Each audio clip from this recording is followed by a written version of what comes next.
and that I'm giving off a proper proper example while yet not looking angry, while yet just stating a fact. The grass is green, the ball is white.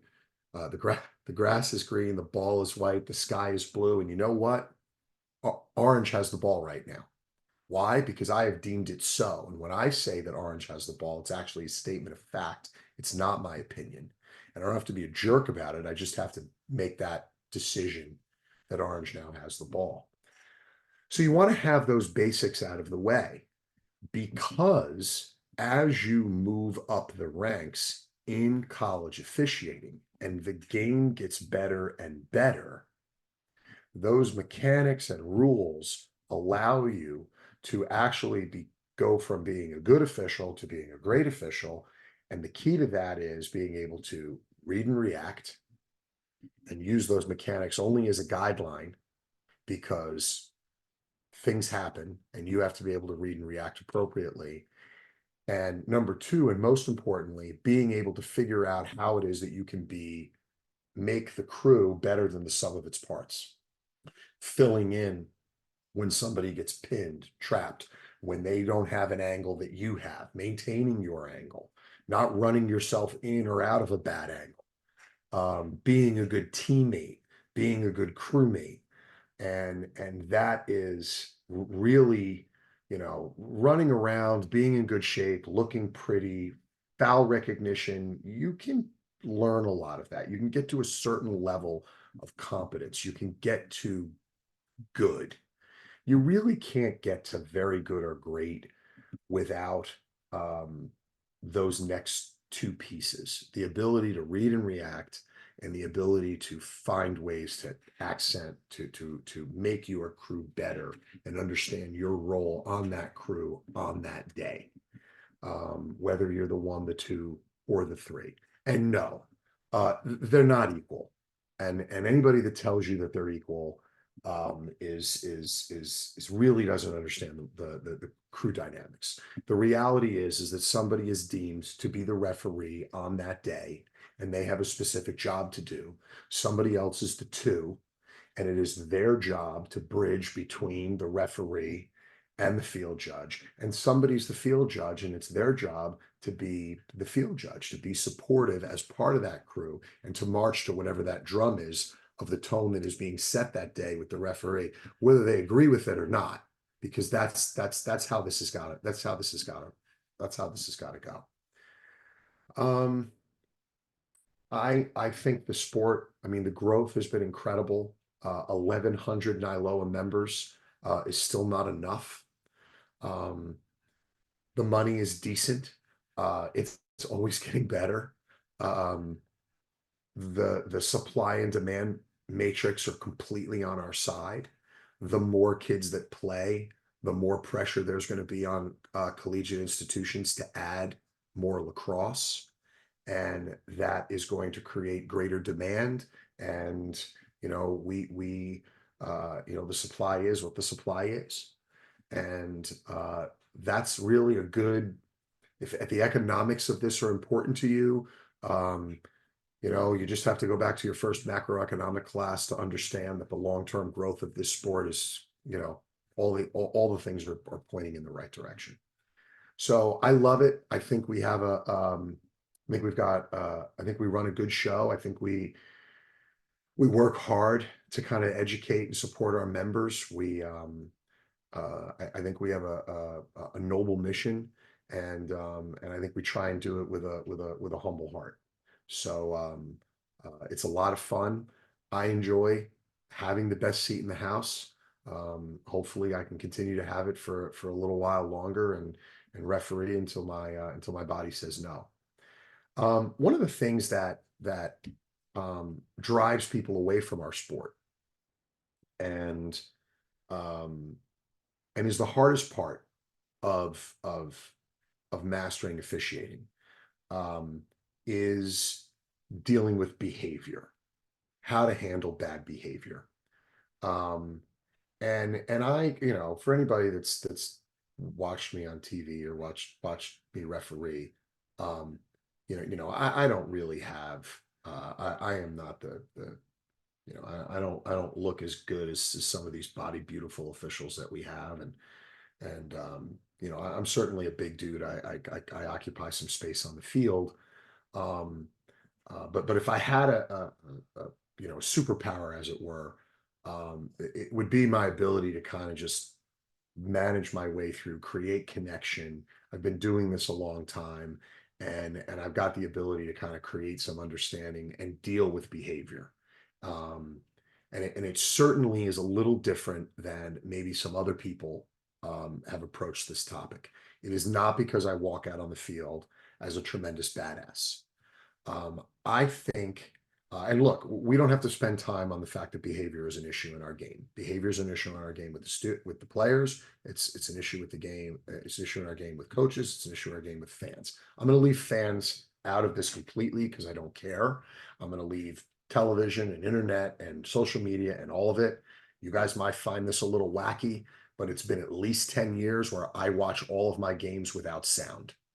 So when I watch one of my games, I turn the volume off and I watch the game because I don't want to get poisoned by whatever incorrect thing is being said on the broadcast. Um, so let's focus on coaches. I think the number one thing that we need to understand is the easiest way to solve behavioral problems is to cut them off at the pass.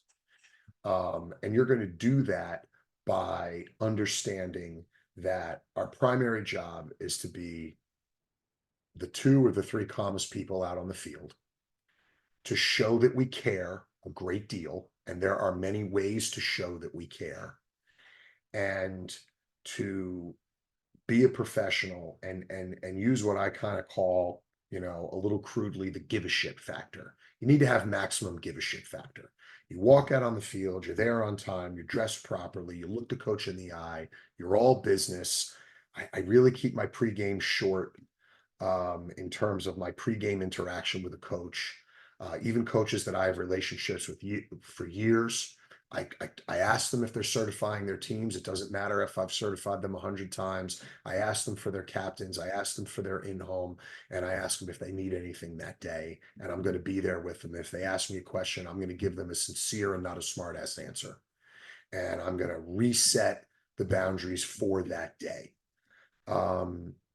I am going to, you know, set that same tone with my partners. I am not going to let my partners, whatever their behavior is, they're not going to come in and poison the water of my game. They're going to understand what my expectations are for that day. And I'm going to let the players know in my coin flip and in my lineup and in my communication with the captains, pardon me, and all day, I'm going to let the players know that I'm there to do a job. I care about their game. I'm going to hustle for their game. I'm going to work hard for their game, and it's serious to me.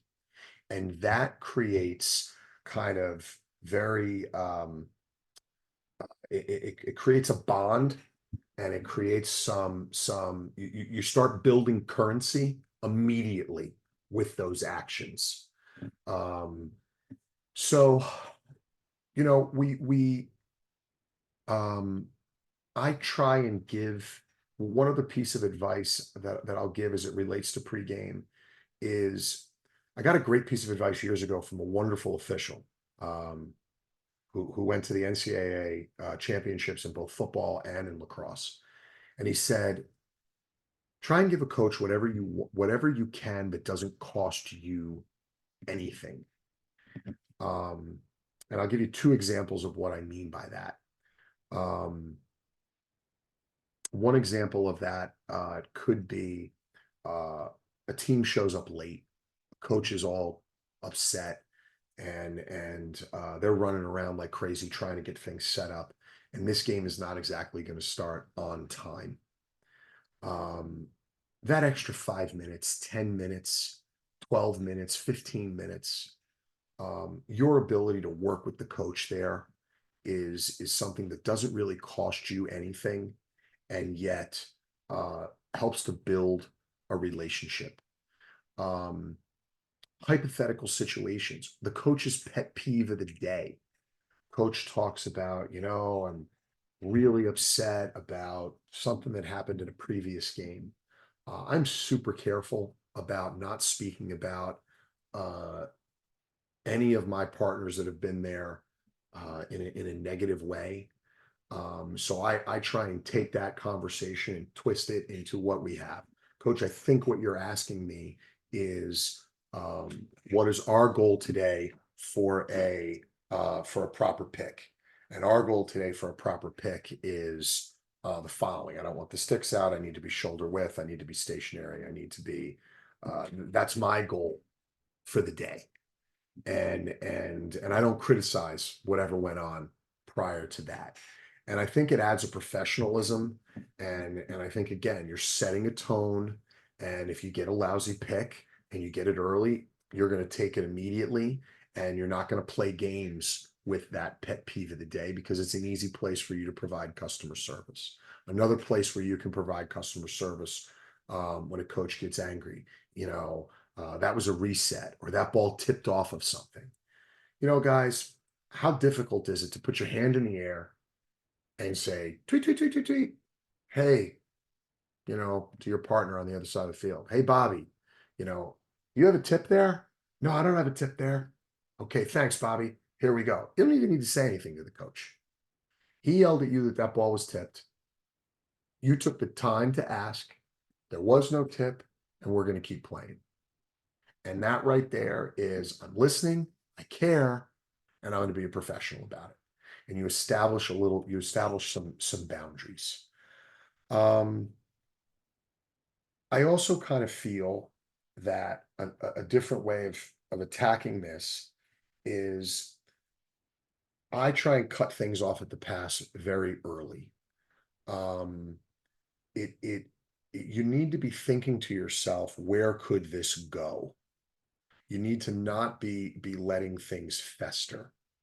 Um, if you are, if things are starting to build, and coaches are starting to get upset, you need to understand that your primary duty when coaches get upset is to diffuse. That's it. That's your goal. And anything that deviates away from diffusing is something that is taking you to a place that you don't want to be. Um, Communications and an explanation. What did you see? What did you have? Rules. Where were you?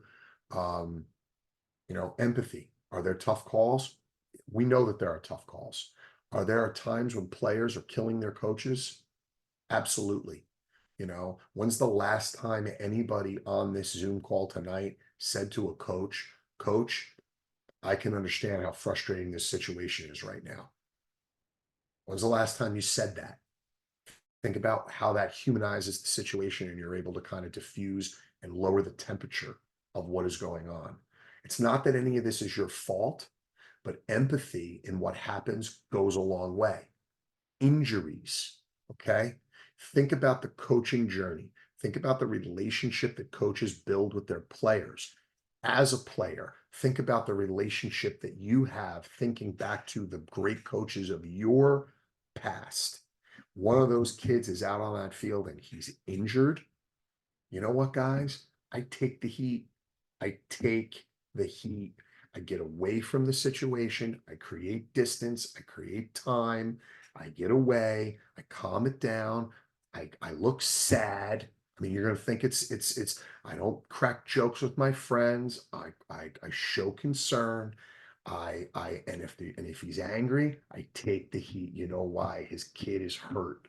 And for coaches, a lot of these kids, they become like second families. Um, Sometimes it's not you. Sometimes when they're yelling at you, you're just all that's left. The kids can't turn the ball over anymore. They are killing their coach. The turnovers are horrible. He can't yell at them anymore. He's got no place else to go. There's only another 12 kids on the bench, and most of them can't walk and chew gum at the same time. You're all that's left.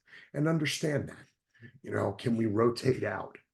Um, I I don't use humor. I don't use humor. And I tend to think I'm a pretty jovial, fun guy. But on the lacrosse field, Humor doesn't seem to work well with me. Empathy and professionalism. That's what works well with me.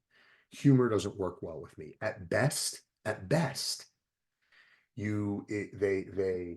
laugh. Um, you hope. At worst, it gets completely taken out of context. And I've seen guys get themselves in a tremendous amount of trouble with humor that backfires. So the more years I work, the less I rely on trying to be funny.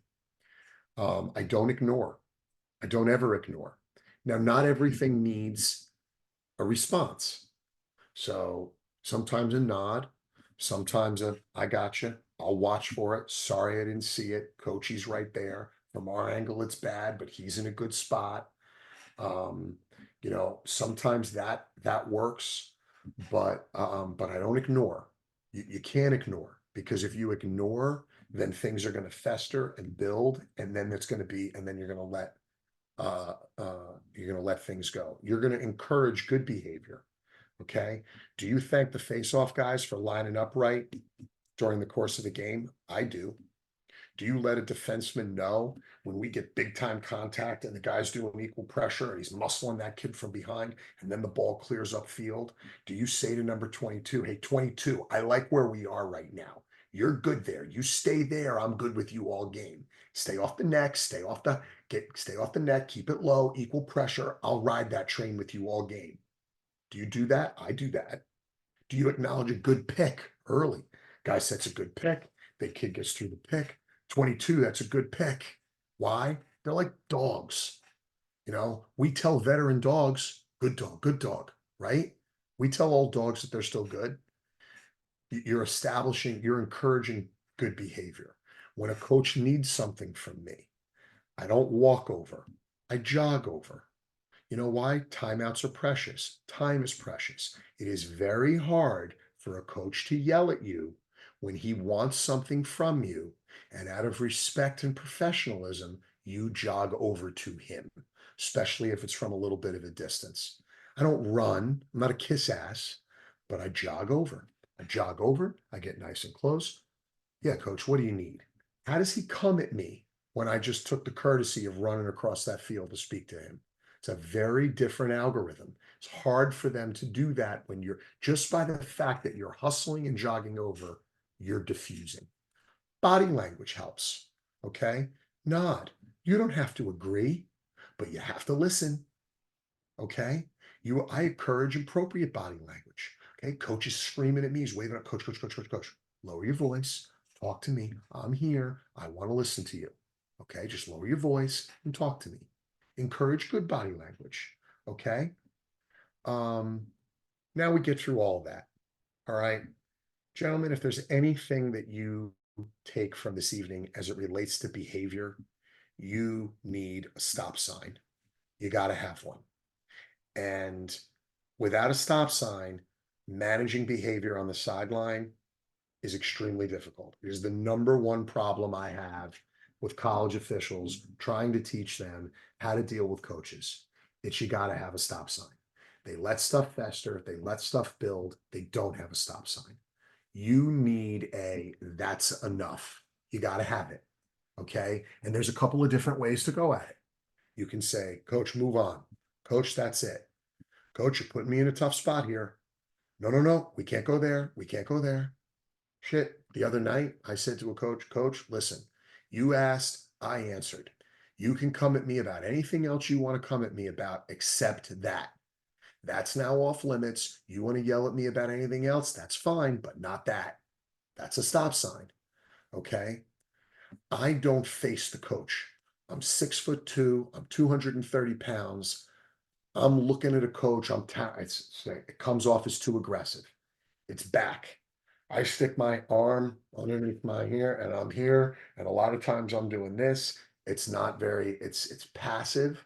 It doesn't come off as strong. I'm also a North Jersey Italian, so I move my hands a lot. That can sometimes be misconstrued. I try and tuck my hands in a place where they're not going to hurt me. Okay. And I'm not trying to be funny. I'm just trying to be realistic about how I approach this. Okay. You need a stop sign. And the reason you need a stop sign is when they blow through that stop sign, You now can take care of business. If you're a professional and you hustle and you care and you work hard and you are trying to be a professional and lend an ear and be empathetic, and then you give a stop sign, even in the first quarter, now you can take care of business and take care of business with confidence. And where it all starts is it starts in taking the ball away or a conduct foul. Don't let yourself get into it. And this happens to young college officials. They want to take the ball away. They heard at a class that the first thing you're supposed to do is you're supposed to take the ball away. And then what happens is it takes them another 5, 6 minutes before something happens when the team that they're upset with actually has the ball so they can take the ball away. No, the ball is loose.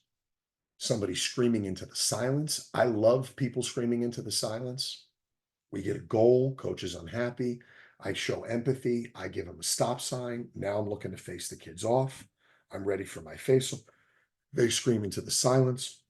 Beautiful. Conduct foul. No face off. Blue ball. Real calm. Real calm. Real collected. No anger. This is a call.